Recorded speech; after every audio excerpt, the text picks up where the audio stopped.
Schwartz, Here, Fredericksburg, Maryland. Councilmember Traver, Here, Marshall. Councilmember Underhill, Here, Marshall. and Councilmember Wolfersberger. Here, Marshall. We have a quorum, Your Honor. Thank you. We will start this evening with the invocation from Devin Shepherd from Woodland Church, followed by the Pledge of Allegiance. Yeah, thank you so much for having me. Father, I come to you and we come to you with incredible thanksgiving and reverence. Lord, over the next couple of moments, we would ask that you would lay your hand upon this meeting. Father, we pray that you would guide our thoughts, that you would guide our words. Father, I pray that over the next couple of minutes, you would give us ears to hear each other's opinions, that you would give us your thoughts on how to steward this city and steward the people that you have placed in our lives. Father, I pray for the minds and the hearts of everybody here on this Zoom call, that you would overwhelm us with your peace, that you would overwhelm us with your grace and your mercy and your love, not only for us, but for this incredible city. Father, we come to you with incredible thanksgiving in our heart, as the scripture tells us to do. Lord, I pray that you would speak to us and speak through us. Father, if there's anything that you would like done in this city that you love more than we ever could, I pray that you would lay it on our hearts and lay it on our minds. Father, we're incredibly grateful for the next couple of moments, and we're grateful for this meeting. Thank you for everybody that you have pulled from all ends of the earth to steward this city and to be part of what you're doing here in Marshall. We thank you and we love you. In Jesus' name, amen.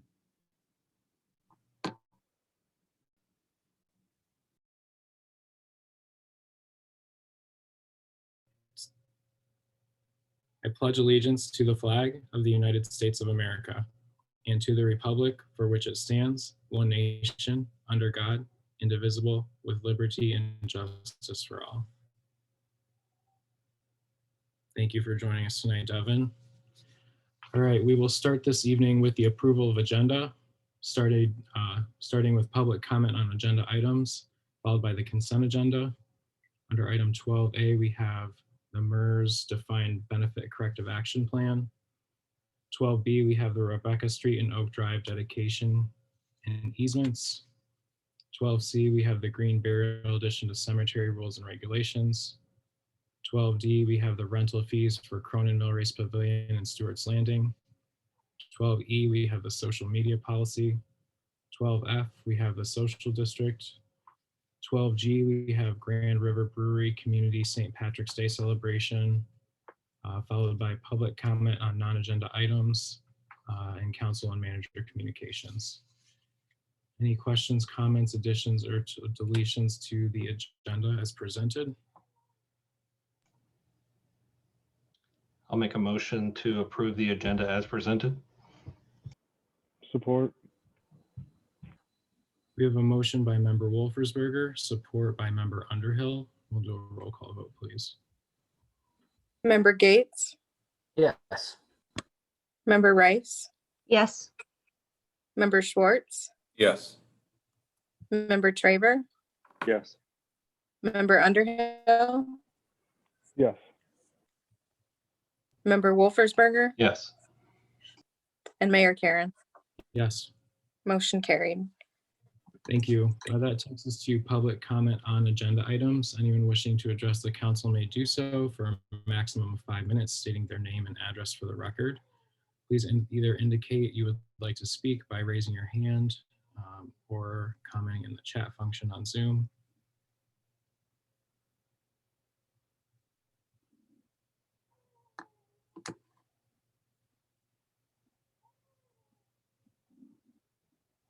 Mr. Adams has raised his hand. Thank you.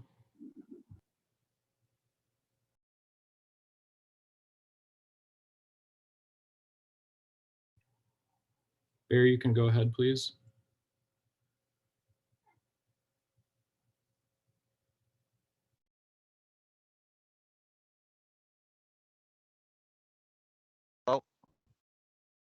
Hello.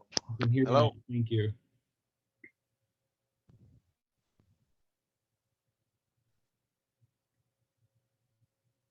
Hello, can you hear me? Yes, we can. Please go ahead.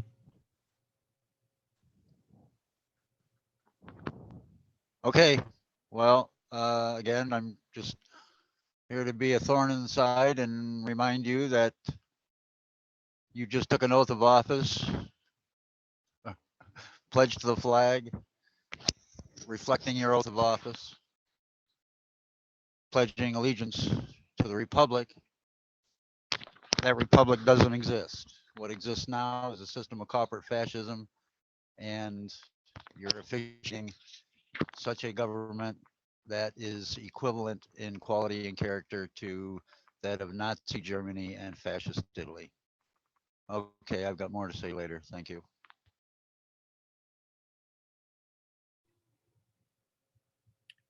Any additional comments on agenda items this evening?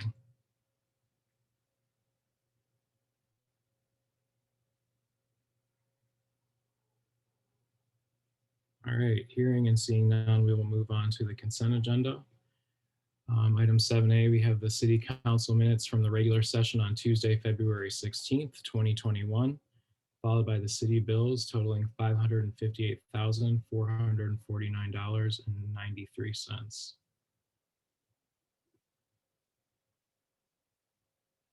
Seek a motion to approve the consent agenda. So moved. Support.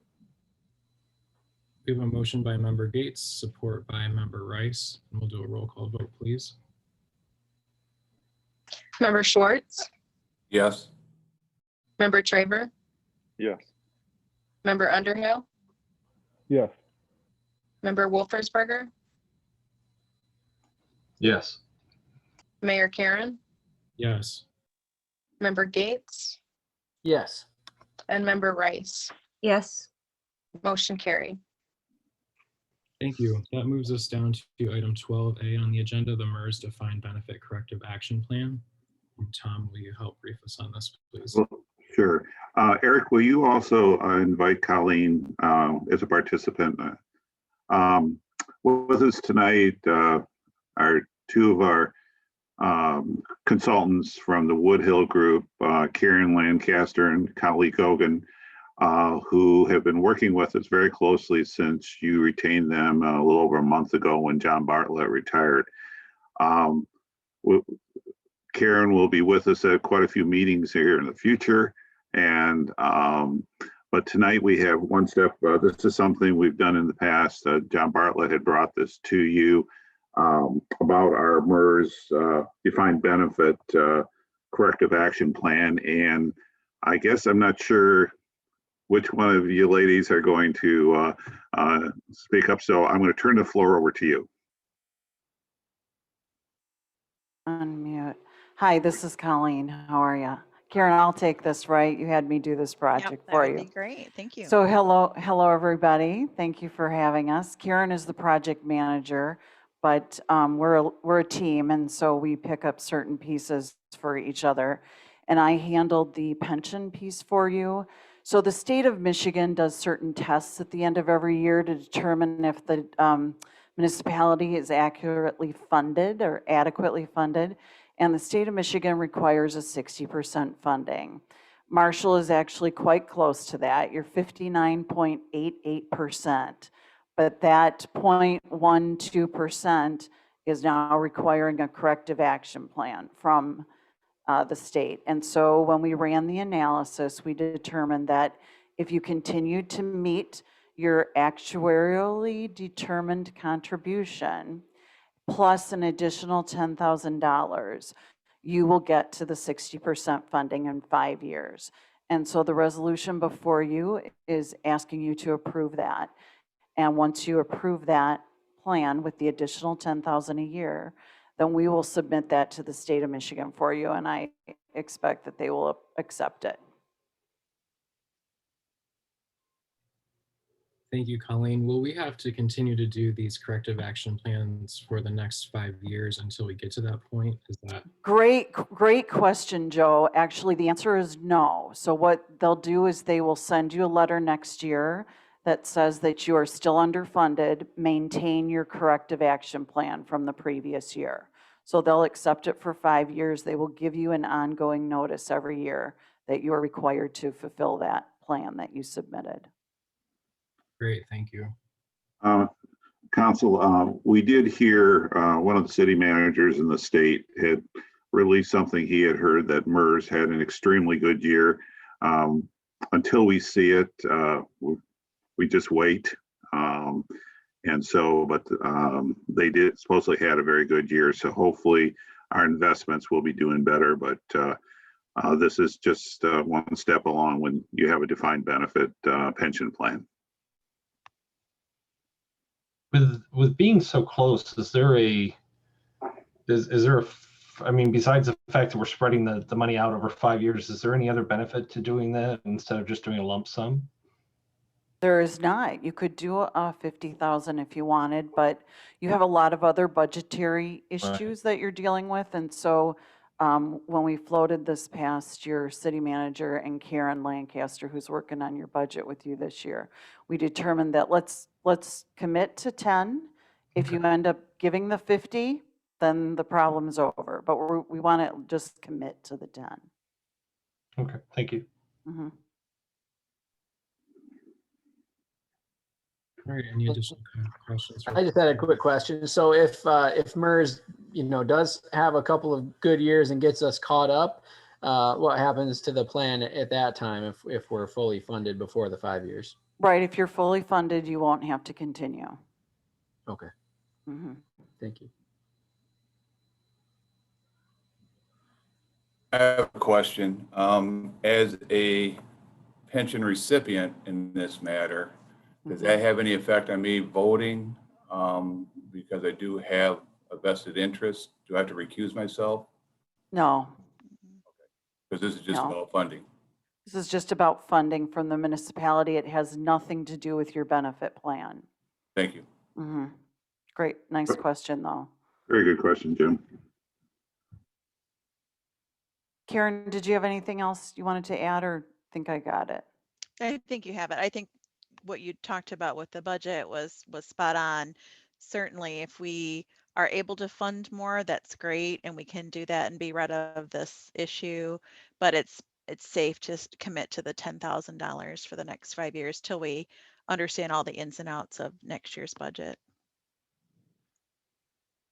And the state requires that you get there in 5 years. Like, that's their objective, is to try and get you there in 5 years. So that's why we went for the 10,000. We get you there in 5 years. So let's give them that.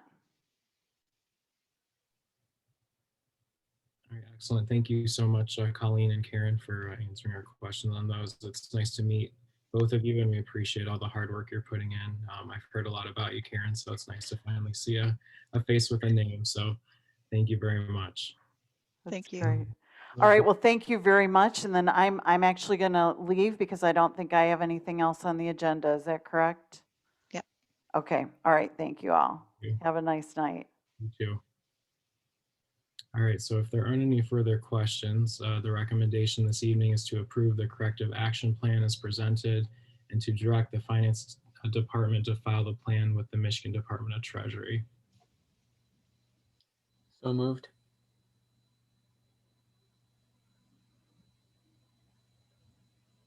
Or We have a motion by member Gates, support by member Wolfersberger. We'll do a roll call vote, please. Member Traver, Yes. Member Underhill, Yes. Member Wolfersberger, yes. Mayor Karen, Yes. Member Gates, Yes. Member Wright, Yes. and Member Schwartz. Yes. Motion carried. Great, thank you very much. And thanks again, Karen, for joining us this evening. Thank you. All right, next on our agenda, we have item 12B, the Rebecca Street and Oak Drive dedication and easements. And I believe Marguerite's going to brief us on this, please. Good evening. That is correct. This is a continuation of the work and for the Rebecca Street project. continuation from the January 19th meeting of the bids being approved for construction, also including the bond sale at that time and the development agreement with Norfolk Homes. So we've proceeded with getting construction going. The contractor is buying materials, things are moving along, and we now need to make sure that we have property they can build on. So that's what this is for. This is a dedication of the right-of-way. So this was pre-platted, meaning it was already designed to be a road. It just had not been dedicated. So this report tonight asks for your approval of that dedication of the road. That would add the street to our inventory of streets and apply it to our mileage for Act 51 funding purposes, not yet this year, but next fiscal year, so fiscal year 22. In addition to the road dedication, there are easements that need to be approved for construction of infrastructure. The easements are along the road, 10 foot on each side, outside of the existing right-of-way. And then there are storm sewer easements for drainage from some 4 of the lots. So due to grading and the way of the land, if you will, there will be storm sewer easements in the back of 4 lots, or storm sewer catch basins, I should say. And those need easements to run the piping to the road where the main storm sewer is. And so that's what those plans are for in the attachment. So you have a resolution and a description, property description survey for the road, and then a resolution and descriptions for the easements. I am happy to take questions.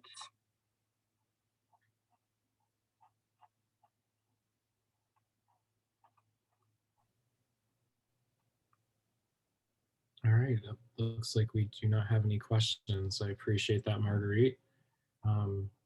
We're excited to get this project started. So if there are no questions, the recommendation is to approve the resolution for the dedication of Rebecca Street and Oak Drive as described in the attached deed and associated drawings, and approve the public utility easements described in attachment A and exhibit A. So moved. Or We have a motion by member Underhill, support by member Schwartz. Any additional questions? All right, we will do a roll call vote, please.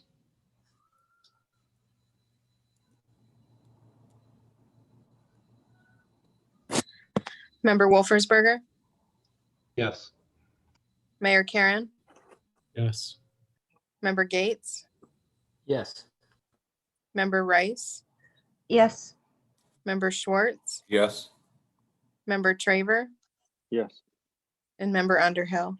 Yes. Motion carried. Thank you. That brings us to item 12C on the agenda, green burial addition to cemetery rules and regulations. And Marguerite is also going to help us with this one. Thank you, Mayor. The city, specifically Phil, our DPW superintendent, has heard some communications on green burials through different industry practices and publications that he belongs to. And just within the last 2 months, we had a request, maybe a little bit longer than 2 months, for a green burial at Oak Ridge Cemetery. Green burials are in general, a holistic, natural way of returning your body to the earth. A true green burial is a planned cemetery, but it's planned for green burials, meaning it's not mowed, it's not managed, landscaped like a traditional cemetery is that we would think of. And since we don't have that land available or that planning done, Phil did some research and came up with what we what are called limited green burials. So we are proposing tonight to add section 6 to the established existing cemetery rules and regulations, allowing for a limited being it's a green burial as much as we can make it a green burial with our current cemetery. A limited green burial would typically green burial does not have any embalming, or it only has naturally biodegradable embalming fluids used. And there are different ways of handling the body. Also different, a vault isn't typically used. Because of those different things, Phil has addressed all those concerns as outlined in your report, knowing outlining what materials can be used, how bottomless vaults, it's basically a vault turned upside down, would be used, and things of that matter to make sure that we are both properly maintaining our cemetery and allowing an option that we have been requested to allow from a property owner, plot owner's request. I can answer any questions you have, but that's the long and the short of it. Are there any financial implications towards the city on this, or are we going to have to buy any equipment or training, or I mean, is there anything we're going to have to that the city's going to have to do to maintain offering this? No, not particularly. It's a different way of handling the body. Once, as far as like official training, there is none. It's Phil has reached out to other cemeteries that offer this and established their procedures, and that's how he outlined these rules and regulations here. And maintenance after the grave is filled in might be a little challenging in the beginning because of it settling, but that's why we're requiring a hard surface around the body, over the top, if you will, so that we can not deal with extreme settling of the ground after it's filled in. I see it calls for the body to only be 3 to 4 feet below the surface. Obviously, there's a reason 6 feet became a thing. Is there any concerns for the neighbors in that of the cemetery? There are some residences not too far from there, and we're about to build more. The concern being that it would not be deep enough. Containment of the body and its emanations. Not that I'm aware of. Okay.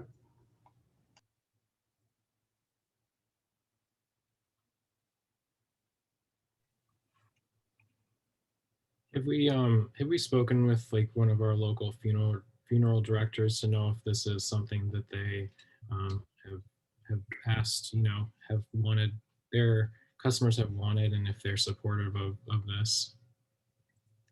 Yes, we reached out to Kemp Funeral Home and discussed the process with them. They were aware of the process and understood that we were bringing this to the Parks, Recs, and Cemetery Committee at their last meeting, and then would subsequently come to council for approval. I did leave that out. I apologize. We did take this to the PRC committee at their last meeting, and they did approve, recommend it for approval to council.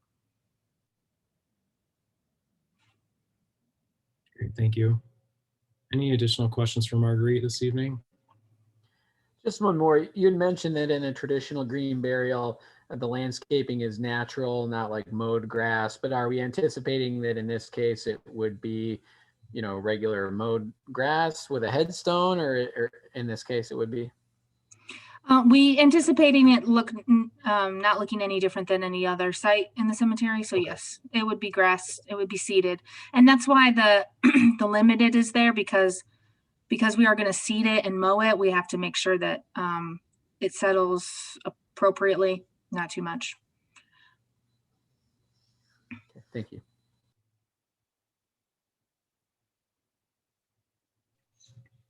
All right, so the recommendation this evening is to approve the addition of limited green burials to the rules and regulations for Oak Ridge Cemetery. Seek a motion. So moved. Support. We have a motion by member Underhill, support by member Gates, and we'll do a roll call vote, please. Member Rice, Yes. member Schwartz, Yes. member Traver, Yes. member Underhill, Yes. member Wolfersberger, Yes. Mayor Karen, Yes. and member Gates. Yes. Motion carried. All right, thank you. That moves us to item 12D, the rental fees for Cronin Mill Race Pavilion and Stewart's Landing. Mayor. As you all know, we finished construction of the Cronin Mill Race Pavilion I guess it was summer of 2020. That had started in 2019. And with the completion of that, we started seeing a lot of requests to rent the facility. And because we did not have anything established at the time, we've been telling everyone it's first come, first serve. Based on those requests and a review of our other rental procedures at Stewart's Landing for the band shell, which is the only facility prior to this that I'm aware of, park facility that we've rented on a continuous basis. We decided to review neighboring communities and their park rental fees and how they execute them and what they promise their renters and the fees they charge. So tonight we are recommending to implement park rental fees for Cronin Mill Race Pavilion and Stewart's Landing band shell. Prior to this, the band shell was available for rent or was available to be reserved, and the only cost was an electric fee if the reservation required electric use, and that electric fee was $35. After looking at some of our neighboring cities that are similar in size, we've established the following rental rates based on a half day and full day time frame. So for a half day, a resident rate would be $50. A non-resident rate would be $80. For a full day, a resident rate would be $80 and a non-resident rate would be $130. We feel that the half day, full day is reasonable to manage from a reservation standpoint. It gives people an ample amount of time, and it is a good breakdown for if they only need it in the morning or earlier in the day versus in the evening. Attached to your report, you'll find our proposed rental application. And you can see that on the second page of the rental application, the half day runs from 7 a.m. to 2 p.m. a.m. and then the first half day, and then the second half day runs from 3 to 10. So we were trying to encompass that morning lunch avenue and then afternoon, later evening avenue. So we've also outlined on the second page of that application, outlined the existing rules. None of those are new, just summarizing them for the applicant. We will post both on the website and then at the facility, the reservations. So if someone's using it and using the facility and someone else has a reservation, they'll have a reservation form ticket, is not the proof of reservation, that they can show, and then it'll be documented, yes, this park does get reserved, and if someone has this, then they've reserved the park.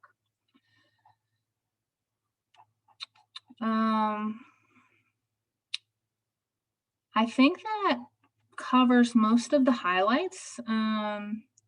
We anticipate potentially having to service the park on a weekend. If we have, for instance, 2 half-day reservations, or a full day one day and then a full day on Saturday, and a full day on Sunday. And we will utilize the park maintenance staff on a call-in basis for that service, to make sure that the trash receptacles are empty and there's no excessive debris or anything within the park outside of natural debris like leaves from a wind storm or something like that. So, questions on this?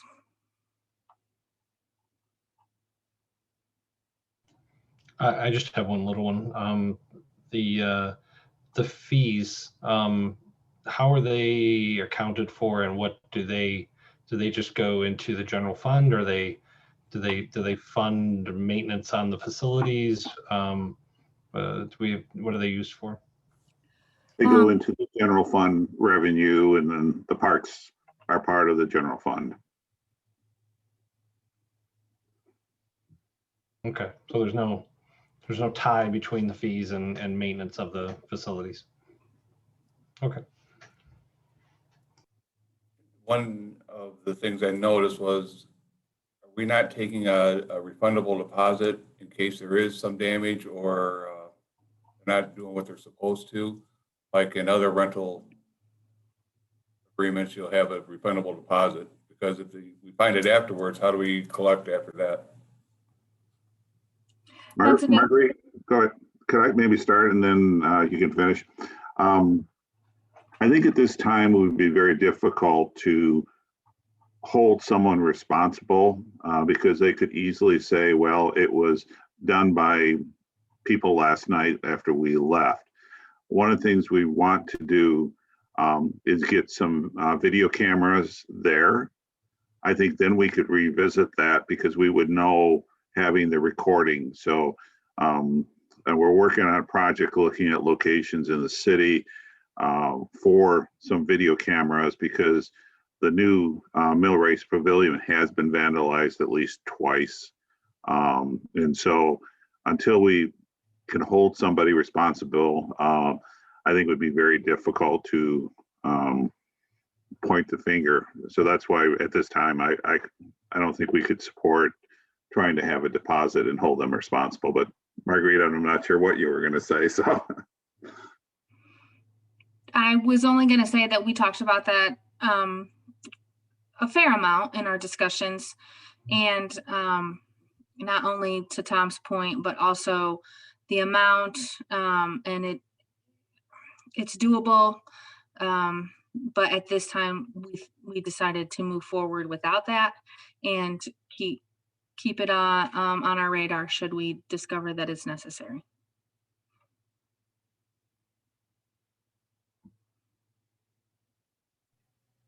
All right, any additional questions for Marguerite regarding the rental fees? All right, seeing none, hearing none, the recommendation is to approve the new park facilities rental application and fees as presented.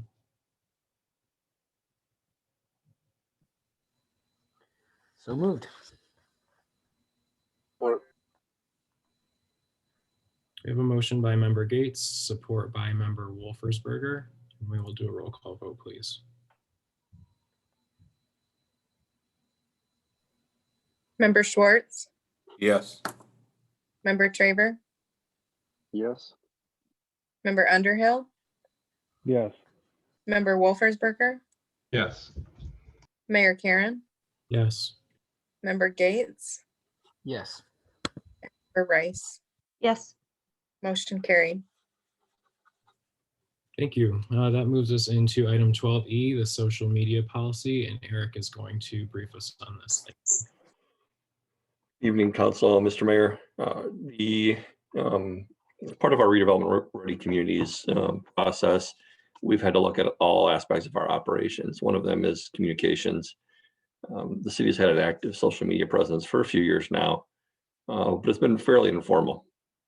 So as part of that process of looking at our operations, making sure we're doing what we need to be doing, we decided to adopt a social media policy and social media comment policy that would govern the use of our pages both by staff and the public. These have all been run through Attorney Revore. So, I mean, he was very cognizant of what we can and can't do in governing the use of our pages.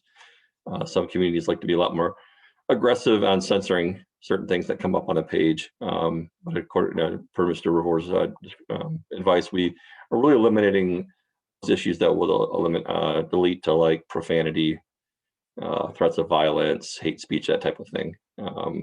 So all of that is covered through the social media policy. It does set the guidelines that everything will be governed by the city manager.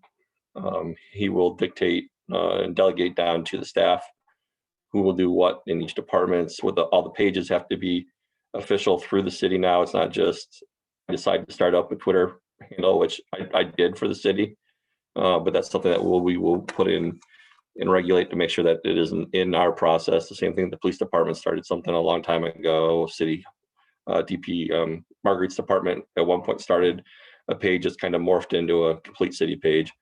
So this just gives a structure in place. It's just another thing that we're going to mark off on our redevelopment ready communities process to say, yes, we are looking and making sure we're taking best practices and ordering our social media use and pages. Happy to answer any specific questions. I mean, you can see I don't want to go through the policy word by word, but you can see that plus the comment policy. The comment policy will post on our social media sites so that people are aware of it.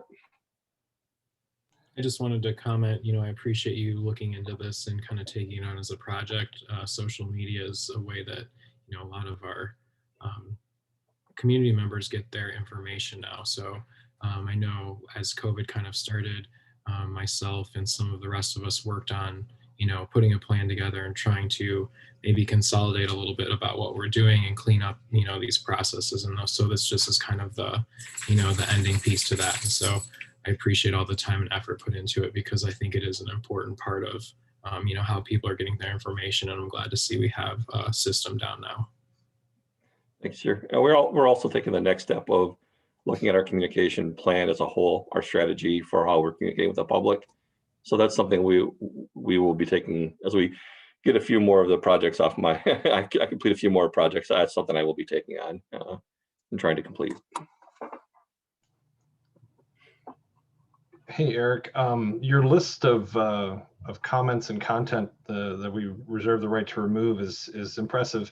I would only make one suggestion. Maybe it might be good to add content related to cybersecurity threats. Just, I know you said it's not, it says it's not limited to, but I think calling that one out specifically in case somebody posts something, and a picture on a comment that has an embedded code, you want to make sure that if even though the picture doesn't need any of those other categories, that if it's identified as having a threat in it, we want to make sure we get it off there. Will do, Scott. Thanks. All right, any additional comments or questions on the social media policy this evening?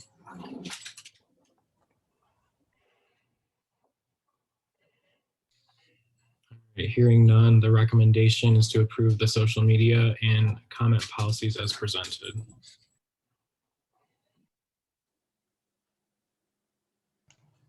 Can I be so forward as to say as amended? Okay, cool. Then I'll make a motion to approve the social media and comment policies as amended. Support.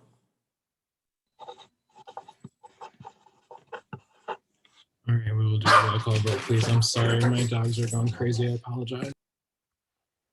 Member Traver, Yes. Member Underhill, Yes. Member Wolfersberger, Yes. Mayor Karen, Yes. Member Gates, Yes. Member Rice, Yes. and Member Schwartz. Yes. Motion carried. All right, thank you. That brings us to item 12F, the social district. And we will have Eric brief us on this one as well. Actually, Mr. Mayor, I think Jim Durian from MAID is going to be jumping on here shortly. I switched somebody over, hopefully.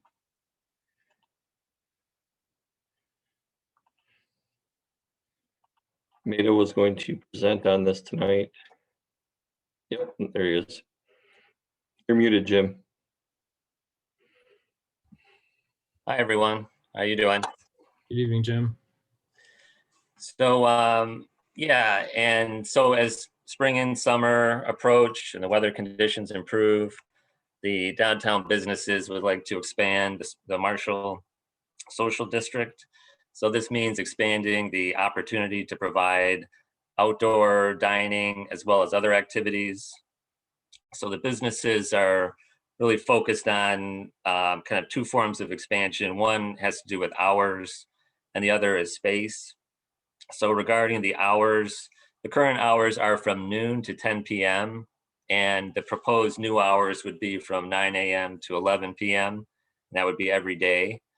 And then regarding expanding the space, if you look at the map that hopefully was provided, you can see that the east and west boundaries are pretty much the same, but what we're really proposing is expanding north and south.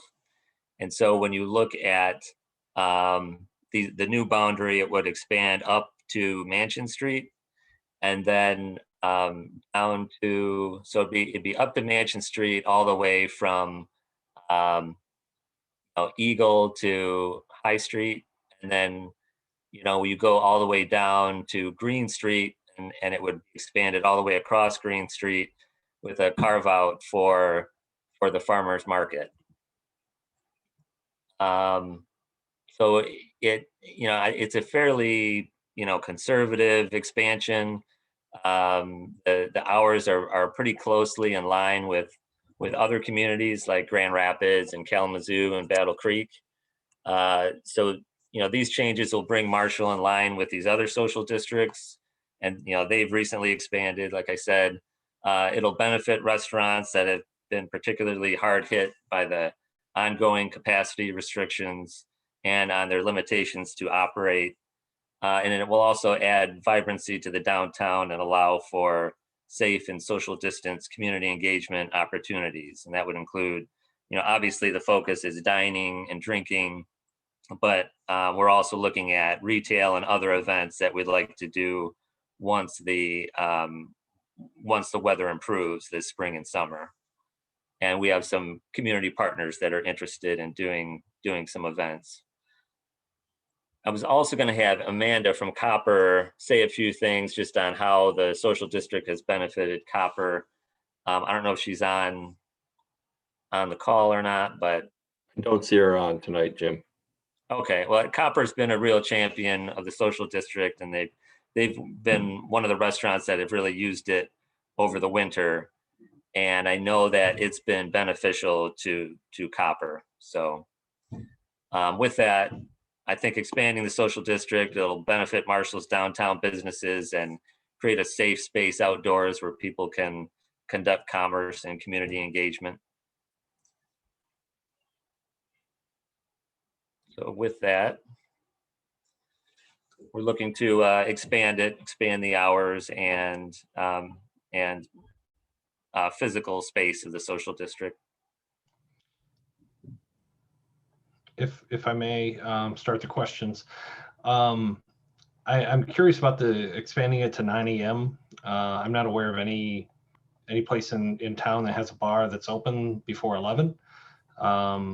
And I have some concerns about it being open till 11 p.m. on weeknights. There are some neighbors that are not that far away from the south and north sides of this. Scott, the Grand River is open 10 on Saturday, 9 on Sundays for brunch. And I know the Copper has been doing I believe a Sunday brunch as well. That is something they were looking at with some of the seating ideas that have been discussed in the downtown, that if they had the ability to, people that had the ability during brunch on the weekends to do that, that would be a benefit to them. But we're proposing to have the hours 7 days a week, correct? Yeah. This has been and it's germane to your 11 o'clock comment too. We were trying to go with a standardized set of hours. Obviously, the brunch issue Saturday, Sunday. We're required to post on the exit and entrance around the whole social district the hours. So it was a lot easier. Hours are this day. It's consistent across the board. That's something we can, say, hey, Saturday and Sunday it's 9 to 11, and Monday through Thursday, or from Monday through Friday, however you want to do it, it's X to X. We were just trying to be as consistent as possible as we apply the hours. Okay. So, The concern about noise did come up, and we would treat that the same way we would anywhere else in town from a noise standpoint. The police have the ability to enforce on it if need be. So that's something that they could look at taking into account. Okay. I did have just one other concern, was the inclusion of the parking deck by the hospital that is primarily used by the hospital patients and staff. Was the hospital consulted about including that in the social district? No, honestly, when we were looking at the block, we wanted to come back with one change. We didn't want to come back over and over again. So we looked at where it potentially could be used and said, okay, we're going to include that area. If that's not something council's comfortable with, we can definitely exclude it easily.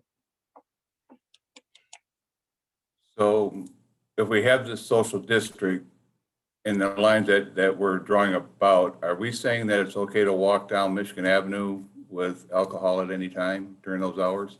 Yes, sir. And that was approved. I'm sorry? That was approved back in December, the addition of Michigan Avenue.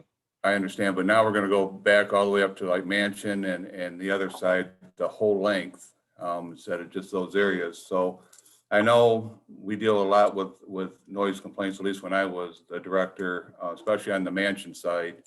The residences there were complaining quite a bit about noises and from the bars at night. I just think that as Councilmember Wolfersberger, going to 11 o'clock, especially during the week, may be an issue for those that are working and doing things.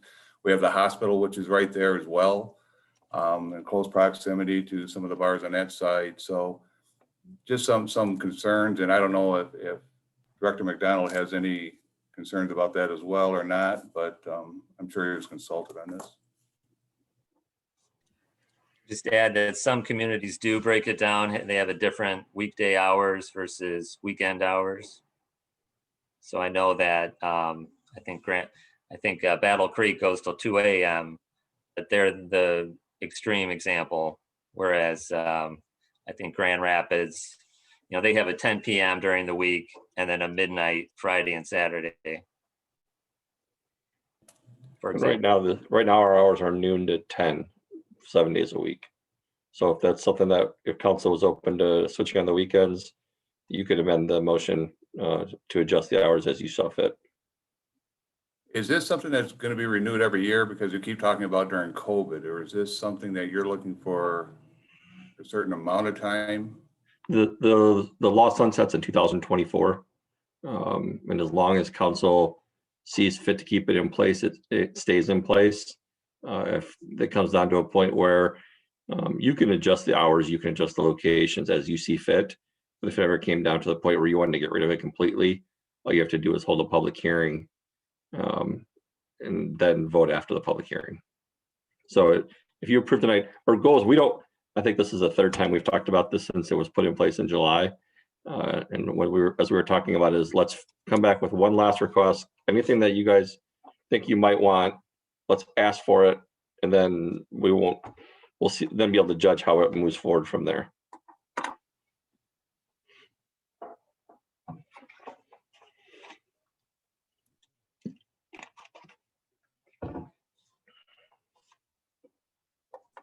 I know when we, had spoke about this previously and had worked on setting the hours, our concerns were the people that are living downtown, and how that's going to affect them. So, I mean, I think going a little earlier could make sense for, especially the weekends when the brunches are happening. I'm not sure though that I'm necessarily thinking that 11 p.m. Is going to be affected, or I'm not sure that that's going to be a good answer for the people that are living downtown, especially during the week if there's a lot of noise and things happening. So happy to hear what everyone else thinks, but I think that was kind of our consensus as well when we went through this the first time. Yeah, I would just say I don't really have any problem with the morning hours. If restaurants aren't open to serve mimosas or whatever, then it's not going to be an issue. But yeah, I agree. I think I might feel a little more comfortable with ending at 10 on the weekdays and ending at 11 on the weekends. Certainly for those folks living downtown and nearby. I think we really need to strike out the parking structure as well.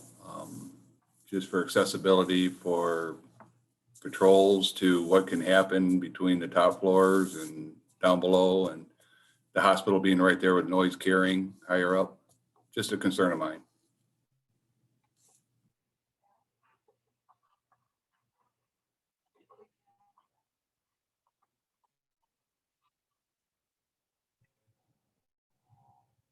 All right, so it sounds like the earlier time of 9 a.m. Seems favorable, but maybe only extend it to 11 p.m. on Fridays and Saturdays. And then as far as the expansion outlined, keeping the expansion with the area of the farmer's market, and then the north boundary, just removing the parking structure area. Any other thoughts other than that? Does the boundary include, I can't tell on like the north and south, does that include the street or the sidewalk or both sidewalks or one sidewalk? Right now it's situated on the right of way line. So which would be just the edge of the sidewalk, basically. The edge of the sidewalk, meaning you can walk down the sidewalks on Mansion and Green, or you can't? Yes. Can, okay.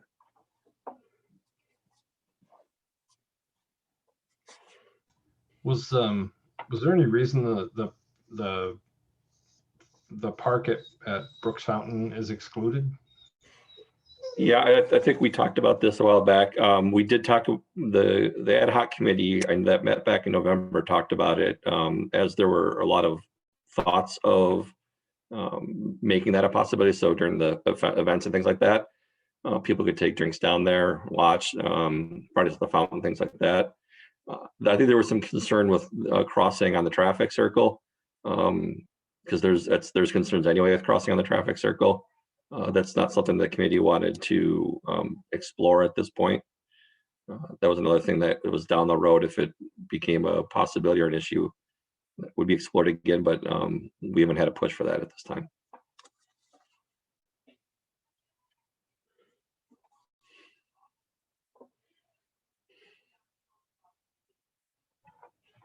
All right, so any other thoughts or changes to what has been presented this evening?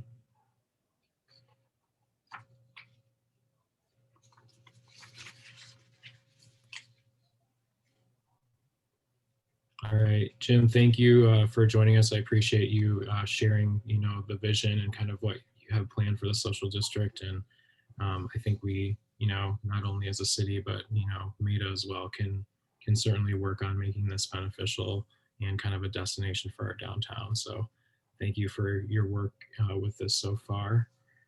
Thanks, everyone. And so just to reiterate before we move forward, the hours that they're requesting are going to be from 9 a.m. to 11.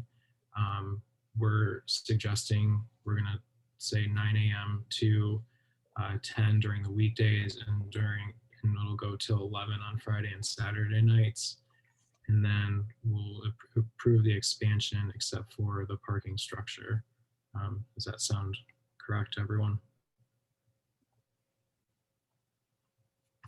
All right. So the recommendation would be to approve the changes to the social district as amended this evening. I would move that we approve as amended. A motion by member Gates, support by member Rice. We'll do a roll call vote, please. Member Underhill, Yes. member Wolfersberger, Yes. Mayor Karen, Yes. member Gates, Yes. member Rice, Yes. member Schwartz, Yes. and member Traver. Yes. Motion carried. Thank you. That moves us to item 12G, the Grand River Brewery Community St. Patrick's Day celebration. And Director McDonald is going to brief us on this.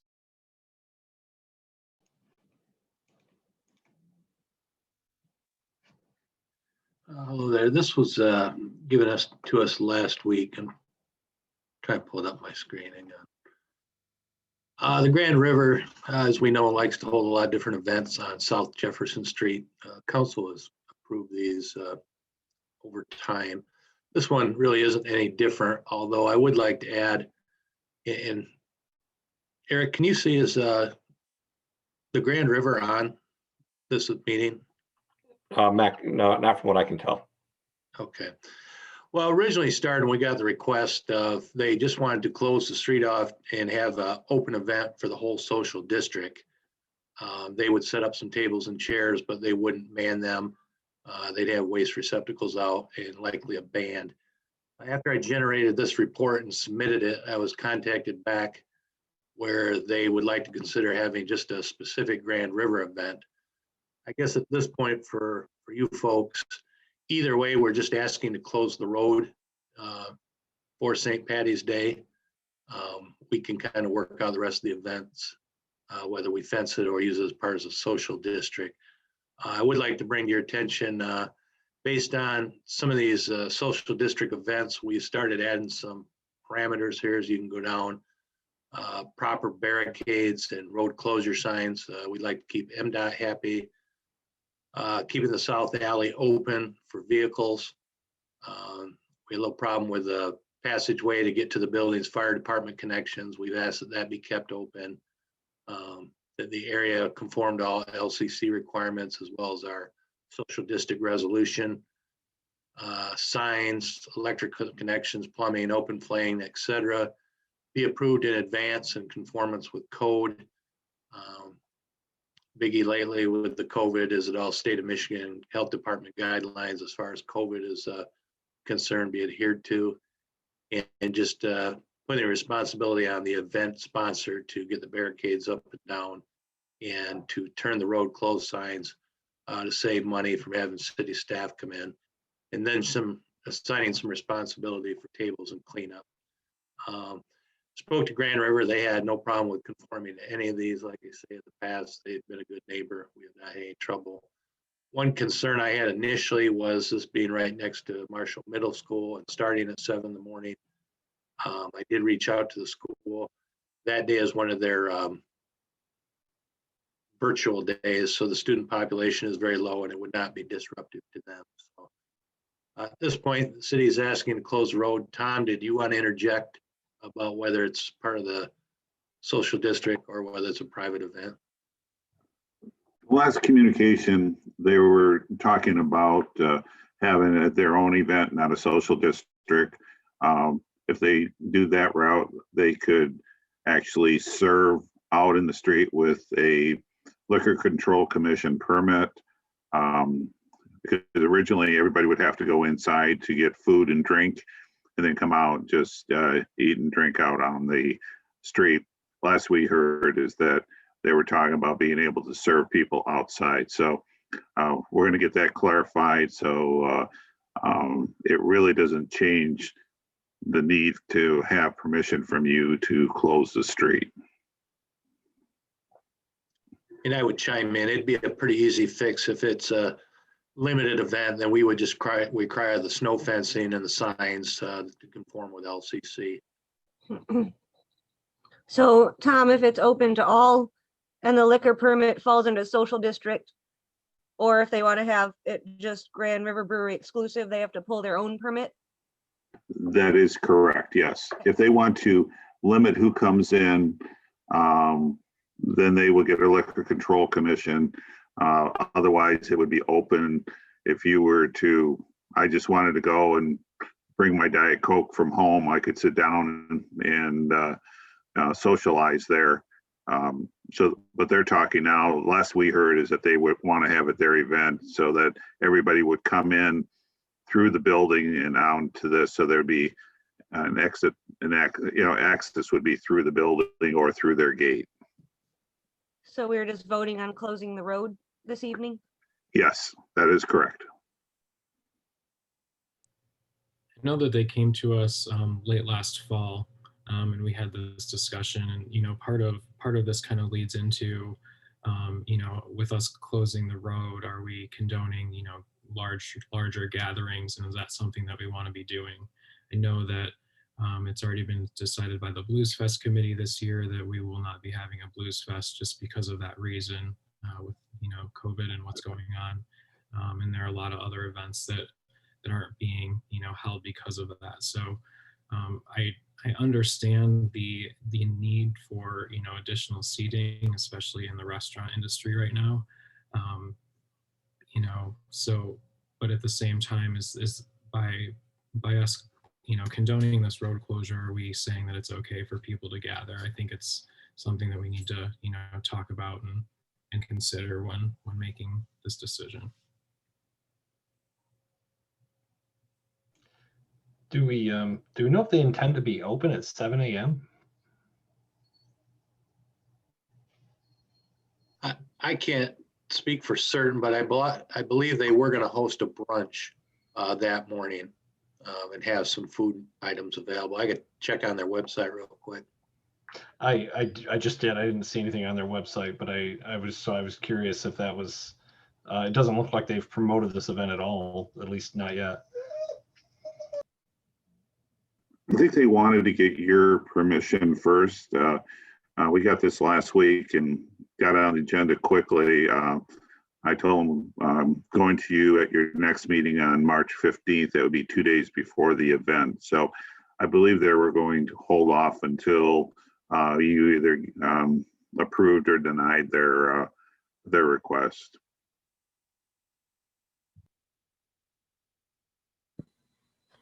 Well, I do share the mayor's concerns about COVID. Director McDonald, maybe you can tell us what our capacity is for enforcement of, making sure that, there are restrictions for outdoor gatherings as well. What capacity do we have to make sure that they're following those rules?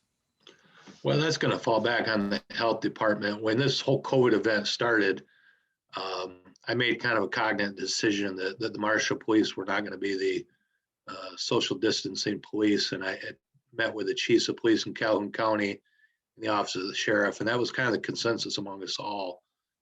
So I would fall back. If we get a complaint, we will look at it and we will refer it to the health department. But we're not going to actively patrol the event and make sure that they do it. They're big boys and girls, and if they want to jeopardize their liquor license or some kind of problem with the health department, they assume that risk. That being said, and I'm just speaking from a personal point of view here, the last couple of weeks is my wife and I have started going out a little bit, and we're passing restaurants. I think you can all see that 25% rule is out the window. I mean, everywhere's packed, and certainly I don't condone that. Being outside, I do suspect they will do their best to keep their tables apart, but the police department will be taking an active role in policing that.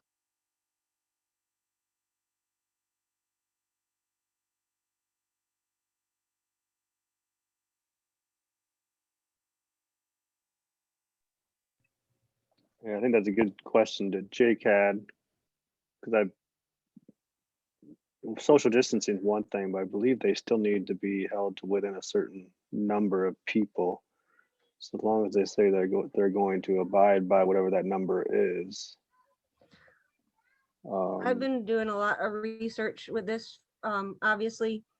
And the last I talked to the health department and looked online, the attendance is limited to 25 people, no more than 3 households for an outdoor event. Unless it's an incidental temporary gathering in a shared space, which would mean it would be outside and unadvertised. So then you can have 20 people per 1,000 square feet, as long as it's an incidental temporary gathering.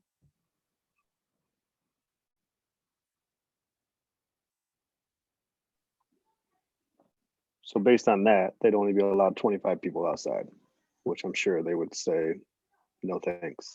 Correct, and that's why I think the Blues Fest, the cruise downtown, and any other mass gatherings that would be planned are falling short. It would be ideal that they could have 20 people per 1,000 square feet, but if it's a planned event, they're limited to 25 people.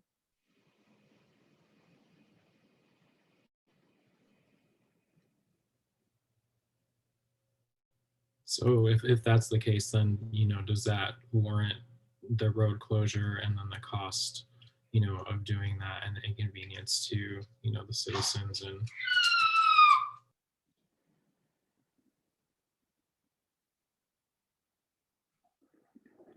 We cannot speak as staff for Grand River, but I believe, I don't know if they know of what Councilmember Rice just mentioned, but I can imagine trying to, for 25 people, the expense of getting a liquor control permit to be out there, setting tables and all. I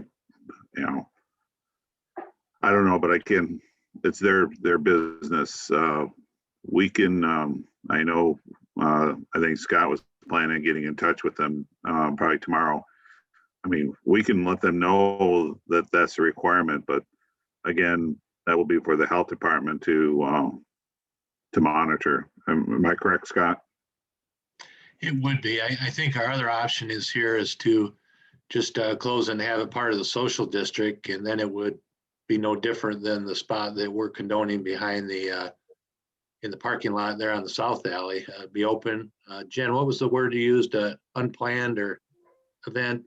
The health department's verbiage and the Michigan Department of Health and Human Services says the restriction of 25 people comprised of no more than 3 households does not apply to incidental temporary gatherings in a shared space, which would mean if the road just was closed and part of the social district. So yeah, if we restricted it tonight to just closing the road and making that part of the open social district, and they chose to make that an incidental event. Again, I'm hesitant to have the police department start policing social distancing, but I think that would be an option here. And probably more palatable, like Tom said, I don't want to speak for Grand River. I wish they were on, but that would be an alternative.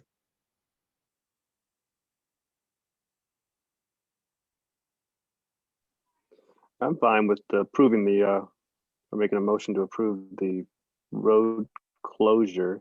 Do we need to determine whether or not they move forward with having it as a private party or as not private, as their own event or as a social district event? Do we need to make that decision, or do we just need to do the road closure? I think if you did the road closure, I could call them, explain their options. They can have a social distancing event and use the verbiage that Jen gave us, or if they want to close it off, remind them to review LCC laws and health department standards, and that we as a city expect them to hear by them. Yeah, I'd be comfortable with that. But it almost sounds like we're talking about approving the original event report versus the amended event report. You are correct. I would agree. We I hope they would be on. I'm not sure what happened while they weren't on. But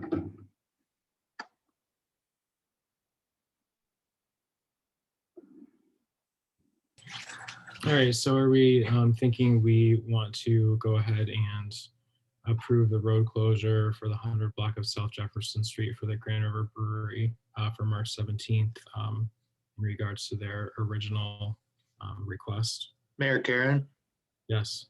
may I interject as well? One thing that I forgot to mention, we just talked about the social districting hours. If we do this as a social district event, they have asked to open at 7 in the morning. So we'll have to make an exception for that particular rule here as well, if we're going to allow them to open it. Unless I misunderstood the vote earlier. Well, actually, we're approving the road closure at 7 a.m. That doesn't, what time they would start the event would have to comply with the social district hours. Unless you grant an exception for them. That's my understanding, yes. Gotcha.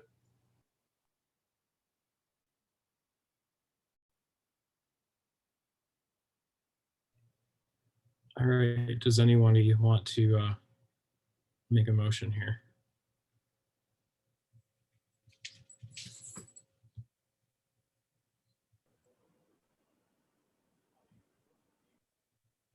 I move we approve the road closure for March 17th. 17th. March 17th, outside of Grand River. And I believe we would also extend the social district hours to open earlier on that date. I'm not sure it's 7 a.m. necessary, maybe 8 a.m. 8 a.m. That's my motion. Support. I say 8 a.m. too. If they're closing road at 7, I'm assuming they want to do some setup. So it's not like they're starting their serving at that time anyway. They start to set up tables or whatever. But Is their request to close the road at 7 in the original only, or what was that? It was Are we- originally are there we- for 7. And to do what, Scott? It was originally asked for 7. I'm trying to pull it right up right now. But were they asking to serve at 7 also, or just closing the road at 7 and serving at 9 originally? They don't Or specifically say. It says the request for operating hours of 7 a.m. to 10 p.m. Okay, So operating hours, in my mind, means they're serving at 7. right.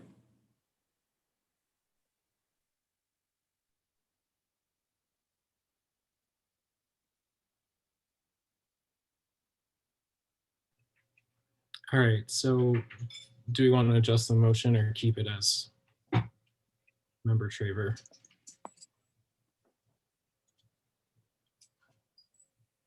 I think we keep it as it is. We have a motion from Member Traver and support from Member Underhill, and we'll do a roll call vote, please. I'm sorry, Mayor, are they gonna let us know then if it's open to all or if they're pulling their own permit? Yes, they'll need to do that. You know, the only thing that we're really doing is allowing them to serve earlier if they do choose to go the route of the social district, and otherwise they would have to, you know, and then we're closing the road as well. But otherwise, if they're trying to make this into a Grand River specific event only, they'll have to do their own barricading and then also pull the permit through the MLCC. Now that we have a motion and a second, the only concern I have is we just went through the process of setting hours in the district, and now we're already asking for a change to that rule we just did half hour ago, to start it at 8 when they're asking for 7. That's just my only concern. If we're doing just a road closure, that would be one thing, but just have a little concern with the extended hours after we just approved the weekday at 9 o'clock. Just my thought.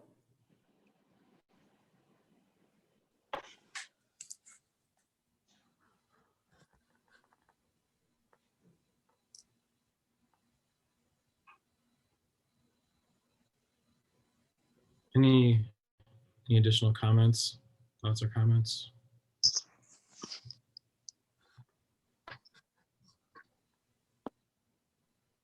All right, then let's go ahead with a roll call vote, please.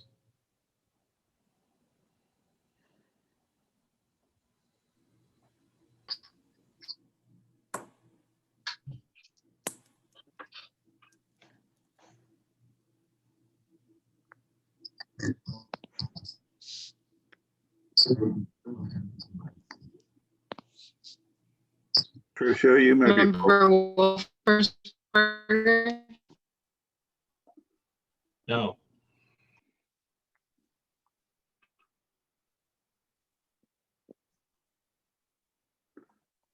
Tricia, you're frozen.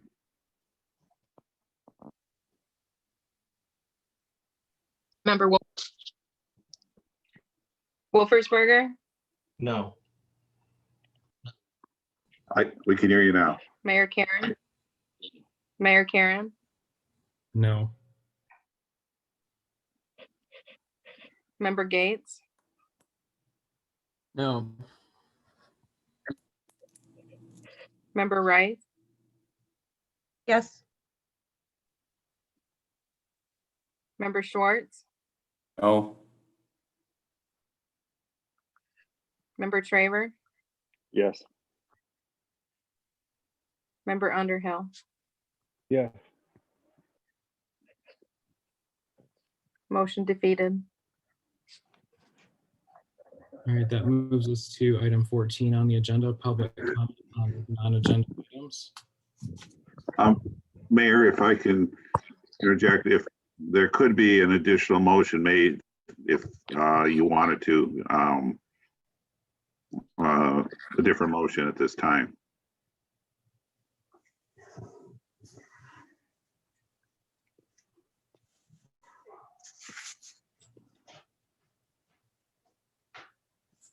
To what end, Tom? No, I mean, you defeated, I can make another motion to, for the road closure on March 17th from 7 a.m. to 10 p.m. No changes to the social district hours. Support. All right, we have a motion by member Traver, support by member Rice. We'll do a roll call vote, please.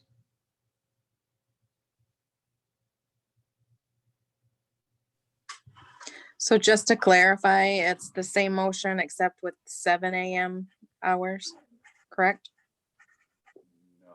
The 7 a.m. was the same as before, but the original motion had a social district hours changing to 8 a.m. This one, we're not changing the social district hours, which would be what we said earlier in our meeting at 9 a.m. So the road closure would start at 7 a.m. Okay. Member Gates, No. Member Rice, Yes. Member Schwartz, Yes. Member Traver, Yes. Member Underhill, Yes.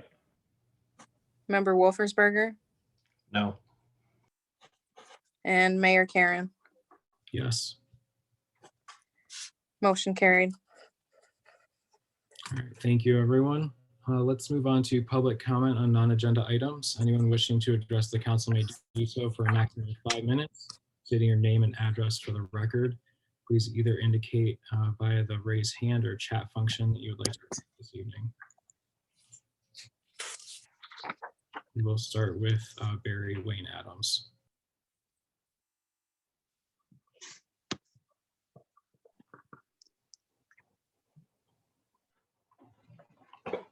Barry, you need to unmute yourself.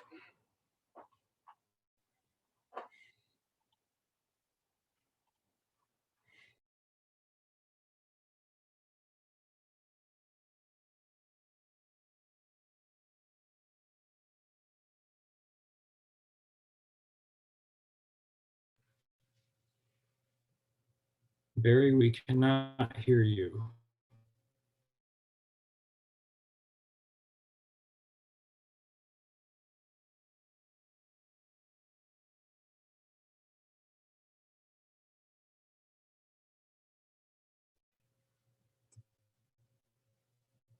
All right, since we seem to be having a connection issue, are there any other participants that would like to speak this evening on public comment?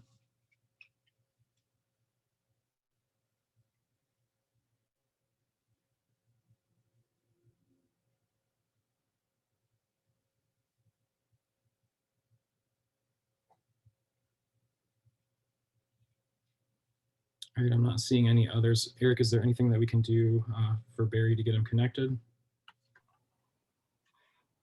Everything I can see, Mr. Mayor, he should be able to talk. It would be on his end because he's unmuted and allowed to talk. Okay, we'll just give it a few more seconds here and see if he can get it to get connected.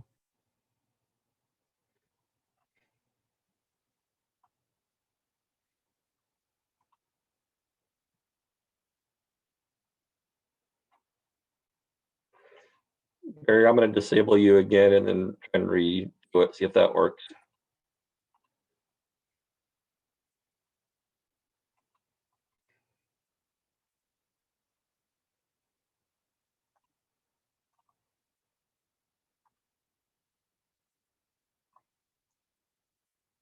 I can see I'm muted, Barry. We just can't hear you.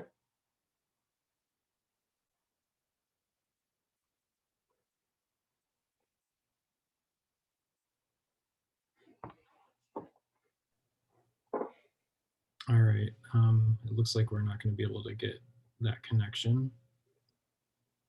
So let's move on to council and manager communications. And if Barry's able to connect here after, we can certainly come back to the public comment on agenda items. So we will start with member Traver this evening. Nothing from me. Thank you. Thank you. Member Gates. Nothing today. Thank you.